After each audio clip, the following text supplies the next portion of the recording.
It might look quite nice out here, but it is freezing and it's still September.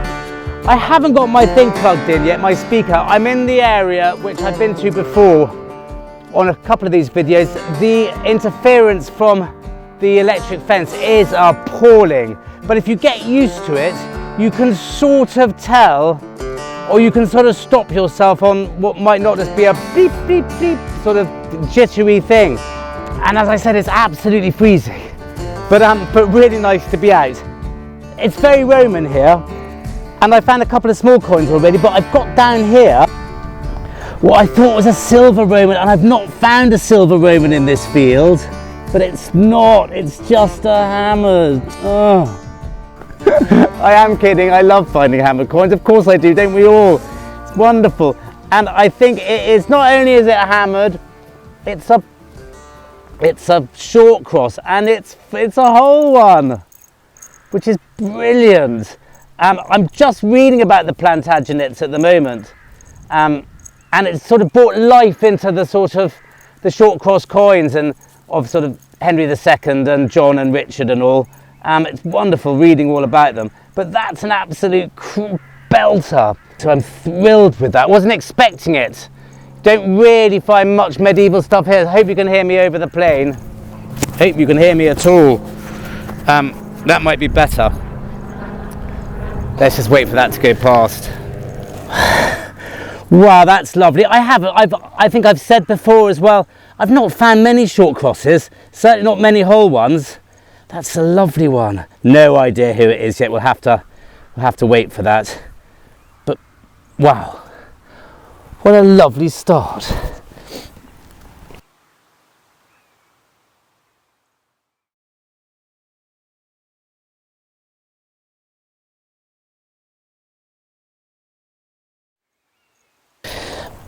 And while I've got you, this nice little Roman, very similar to lots we find up here. I think that's probably barbarous. He looks like a clown. They look like clowns or pointy witches. That's usually barbarous. And the writing's not right, and there's something odd on the other side.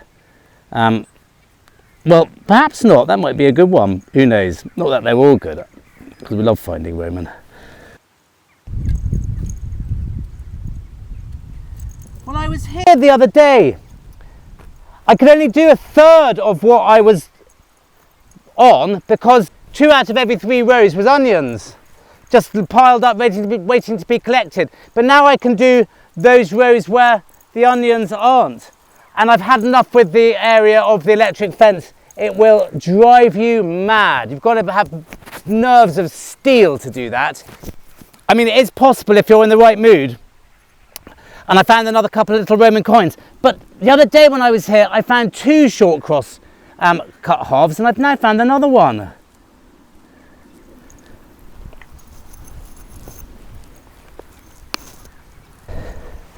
So that makes it 1.5 already for today. Again, I'm terrible at IDing these. But it's in quite nice condition as well, so we should get something off that. Brilliant.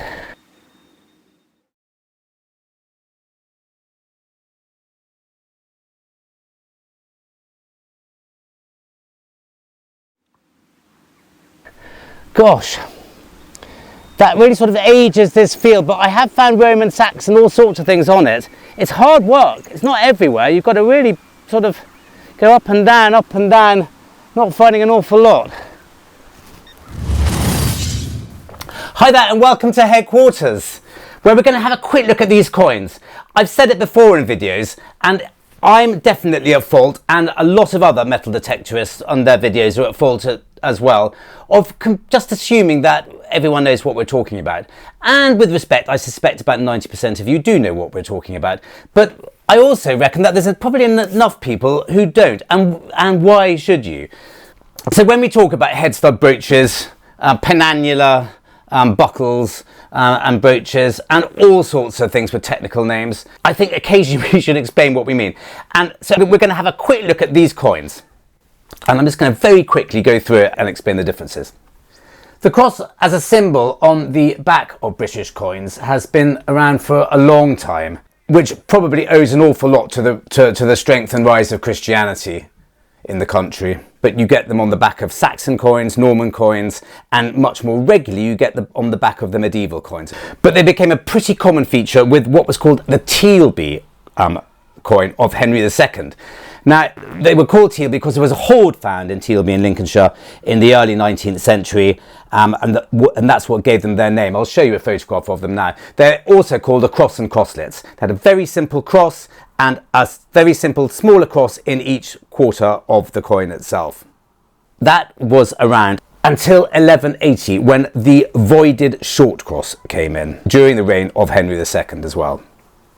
Now, it's called voided, and I often get asked this question because there are two lines to the cross on each, on the north, south, east and west, and the void refers to the gap in between it. And it's short cross because there's a circle in the middle of the coin and the cross only meets the outside of that circle. The circle after that, on the outside of that, has the legend in it of the, in this case, the moneyer and the mint. On the obverse of these coins is a portrait of the king, and you always have Henricus. They started with Henry II, and then his son Richard, and then his other son John, and then Henry III, who I think was the son of Richard. I think. I should know this because I've just finished reading a book about the Plantagenets. But anyway, those four monarchs, you always get Henricus on the front of these coins, which means identifying them is not easy. And I suggest you put them straight on the detectinghub.co.uk, where there are a couple of people, if not more, who know exactly what they are, even almost before you send them photographs.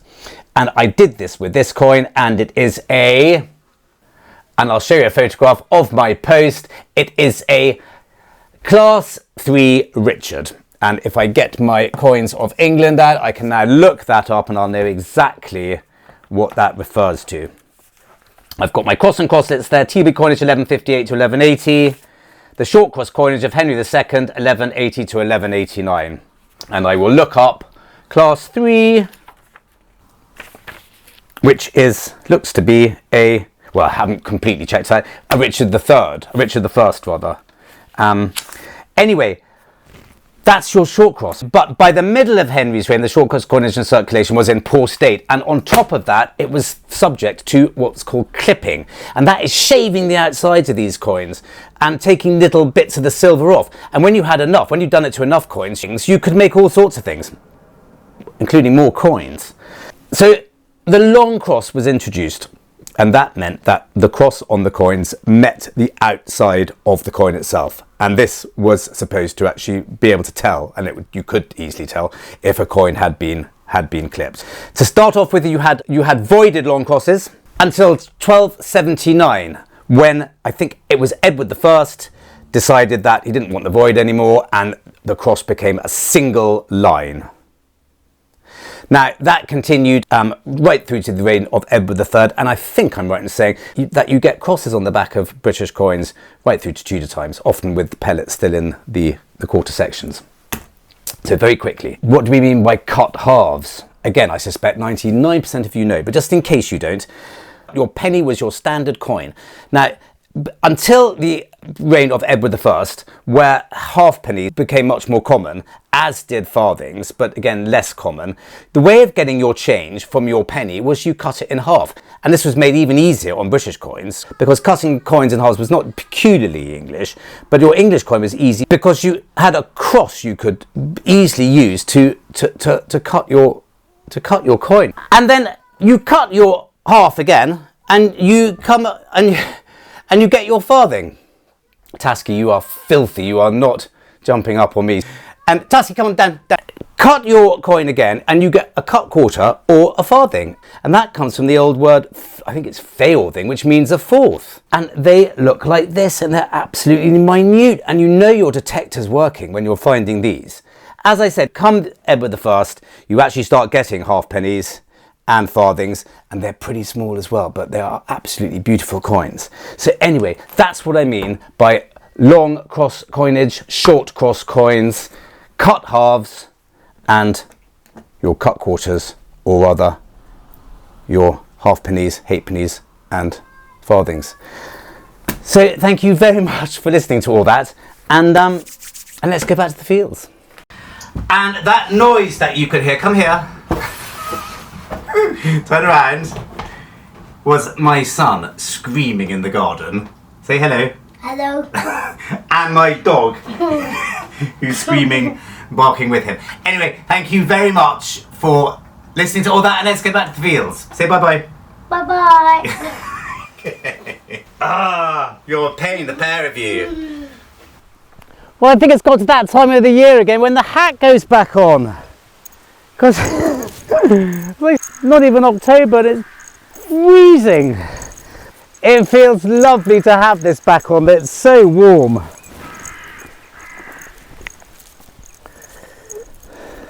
Just going to get my sound system back on and running.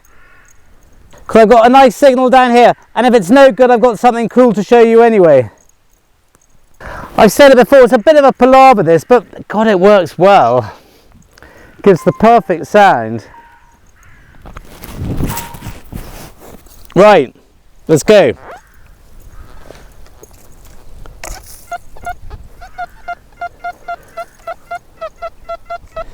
That's jolly nice. That's Roman coin all day long up here, even though this is not the area that they're in.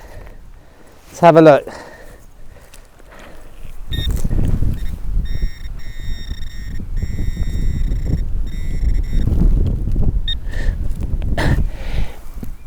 No rats. I thought that was. It's just a button. I don't find many buttons here. It's rather nice to find a button, but my God, look at that. Green and round. It's had some gilding on it.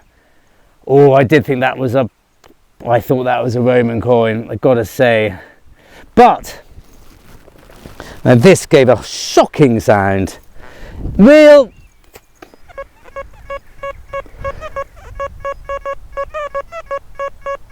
That's aluminium foil all day long, but it's not. It's actually, it's a really nice dagger shape, and I'm not sure it hasn't been silvered, because it's definitely copper and there's definitely silver on top, and it's actually got quite a nice, well, there's not an awful lot more I can say about it, but the fact is I don't find that many of these, and therefore it's quite welcome. And I don't know how, 16th century, 15th century perhaps, not sure, but I like finding these because, as I said, I don't find many.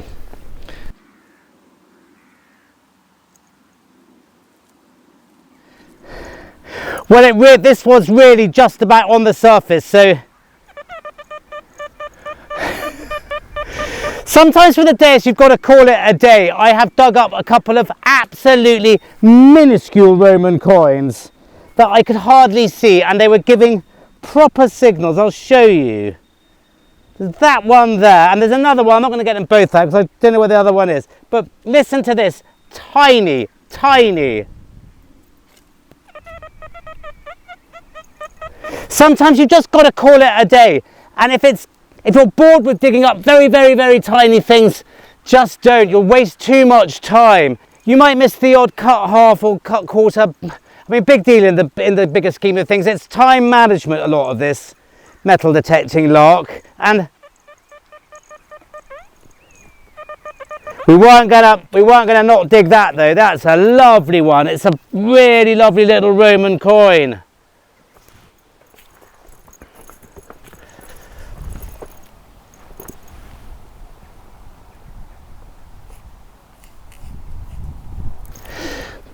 I don't want to rub it too much.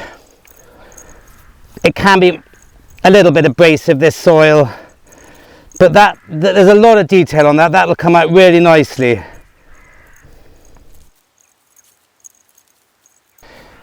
There's a few bits and pieces in this little area, but it takes a bit of finding.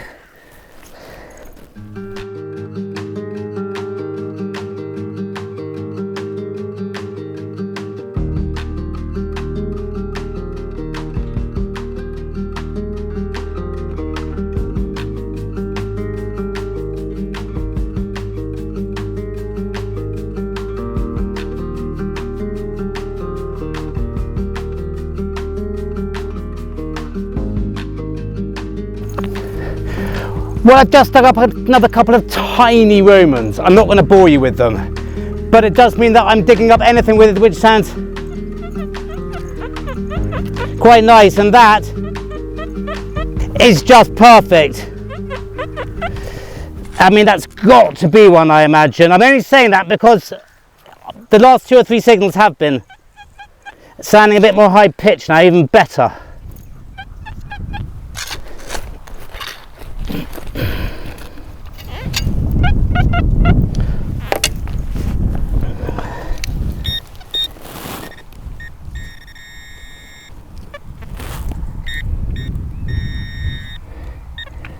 Yes, I'm sure it is. It's got to be, hasn't it?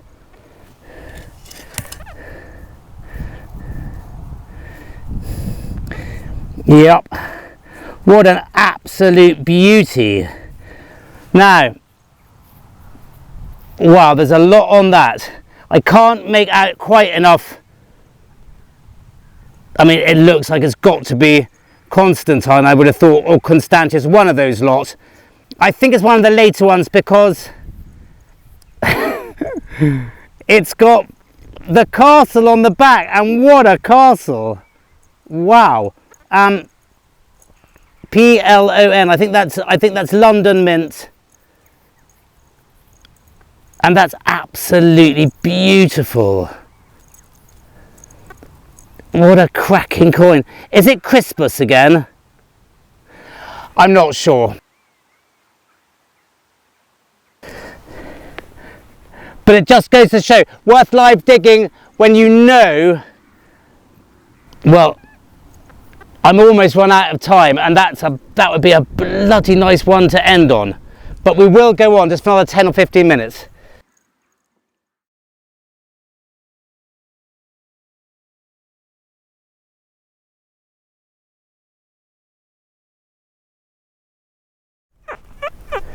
Well, what a one to end on. I can see it, so I know what it is, but I haven't completely checked it out yet. It's my absolute favourite thing to find. It's a casket key, and it's a lovely one. It's got its loop still intact. It's it's just a really, really, really nice item to end on, because if you know me from my videos, you'll know I absolutely love my keys, and that's just as good as it gets, that one. A medieval casket key. I think they date to about, I don't know, probably the usual, what they say, sort of 1350, 1450 or something, but that's just a very special one because it's in such good condition.